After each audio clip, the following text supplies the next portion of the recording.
ওরে ভাই রে ভাই, কি পরিমাণ কুয়াশা পড়ছে।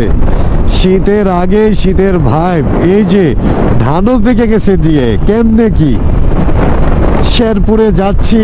ওহো, ক্যামেরাতে হয়তো এত কুয়াশা দেখা যাচ্ছে না, এত পরিমাণ কুয়াশা শেরপুরে। গতিসীমা মেনে চলি, গ্রামের লোকেরা হাঁটাহাঁটি করতেছে, আর এত পরিমাণ কুয়াশা কিংবা শীত শেরপুরে থাকবে এটা আমি আসলে কল্পনাই করতে পারি নাই। আমরা অলমোস্ট ময়মনসিংহ পার হয়ে শেরপুরে ঢুকে গেছি, আমি কিন্তু সামনে আর কিচ্ছুই দেখতে পাচ্ছি না। সো আমাদের এখন গাড়ির গতি কমিয়ে আনতে হবে। এই যে বাস মাত্র দেখলাম, অনেক কমিয়ে আনতে হবে গাড়ির গতি। চাইলে আর এত জোরে টানাটানি করা যাবে না, অনেক স্লো যেতে হবে। জীবনের মূল্য আসলেই অনেক বেশি। সুতরাং এই শীত যেটা হচ্ছে আমরা ময়মনসিংহ বিভাগে এসে পেয়ে গেছি।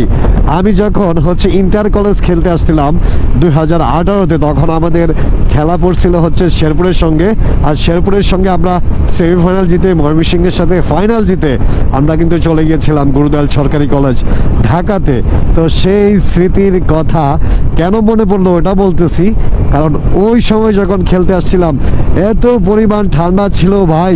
ট্র্যাকস্যুট পরছি, নিচে জার্সি পরছি, তারপর উপরে আরো একটা জ্যাকেট পরছি, এরপরেও শীত মানতেছিল না। আর আমরা ছিলাম ময়মনসিংহ গাঙ্গিনা পারে, আর ওই হচ্ছে ব্যাপার স্যাপার।